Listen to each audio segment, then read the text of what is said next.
Leanne Stanley, and I currently live in Courtenay, BC in Canada. I got into paddling because of a cute boy in my grade 11 chemistry class. That meant I would have been 17, almost turning 18. I'm type 1 diabetic, and so that means that every decision, 24 hours a day, 7 days a week, 365 days a year, I have to take into account my blood sugars. And so exercise obviously plays a big role in that. And then 6 years ago, I had a car accident, which left me with persistent post-concussion issues. So I live every day with a headache. So I have what's called a traumatic brain injury. And so having to manage that every day since then, 2019, is another thing that I have to manage my energy accordingly. So training, I can't do a full training program anymore. So it's good and bad because I've had to learn how to be more efficient with my paddling as well as my time. And so take that as you will. It's helped me a little bit, but it's also hindered me a little bit as well. I think what makes me unique to the team is my background as a teacher. I've been a teacher for 20 years. I recently left my career as a teacher because of my brain injury. But because of that background, it helps me explain things from a coaching perspective in a way that some coaches can't. I'm often able to give the why. I also have a degree in kinesiology. So I have a biomechanics background as well as an exercise physiology background. And then from that aspect, taking me in, I'm the token Canadian.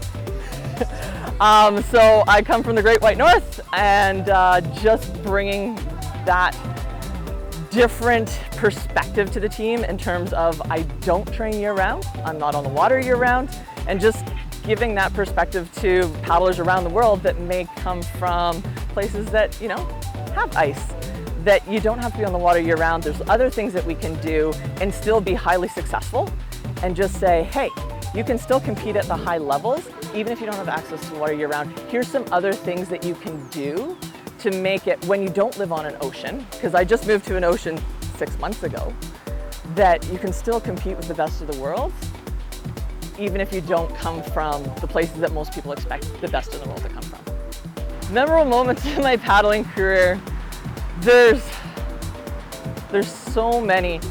Some of the standout ones were the first time I crossed the channel back in 2011, my first Nawahini. Just that group of girls that, when I was the rookie, that helped mentor me across my first channel. And then when I was able to do it solo for the first time a couple of years ago, and then doing it last year with the massive conditions that we had, and my escort boat didn't find me. So doing that on my own, but being prepared, you know, having a head injury, being type 1 diabetic, but knowing that I had all the backup plans to my backup plans to my backup plans, that I was going to be okay unless, you know, there was an act of God that was going to take me out. So be it. But I was prepared for low blood sugar, I was prepared for broken paddles, I was prepared for, you know, hydration issues, I was prepared for everything else.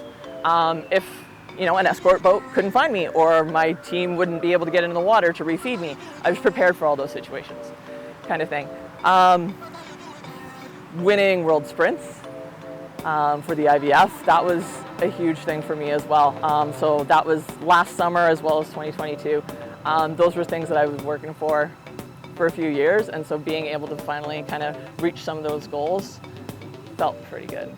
The community, the Ohana, just being able to travel down here to Hawaii and then meeting up with a group, and again, they just welcome me with open arms. Like I said, I'm from Canada, and coming down here and seeing all the group of guys and gals, and they're just like, hey, how you doing? It's like I never left. So like, I'm only here for a couple weeks a year, and it's just like they saw me yesterday. And so I show up to morning practice and it's like, hey, how you doing? Where you been? And it's just that family atmosphere, and like, again, asking about the course this morning. I've never done the Mackay Pier run, and so it's just like asking what I need to know, and I don't feel bad asking, and they're just like, yeah, here's what you need to know. And just that knowledge sharing is, everybody's so open, so giving, and that's one of the things that I love, is just that sense of ohana, that sense of community is just it's a family. The paddling community, I've had the privilege of traveling all around the world, both for my paddling and for sharing knowledge that I've gained from paddling with other people. And it's the same thing. Everywhere you go, everybody is so humble, so open, so welcoming, so giving.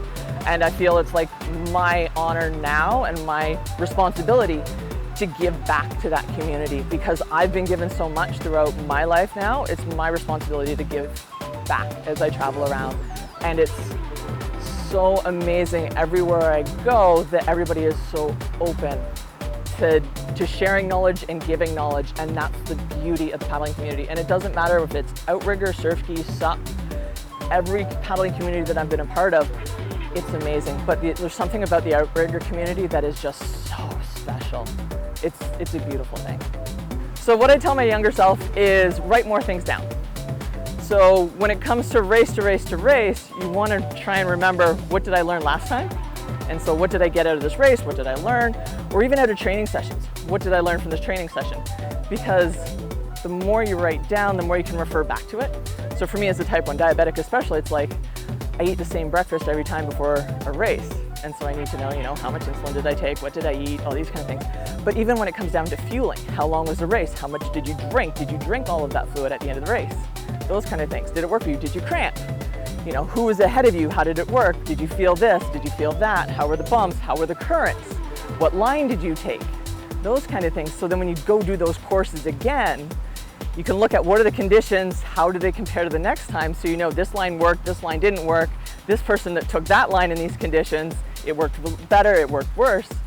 So then you can go, oh, you can make a better informed decision the next time.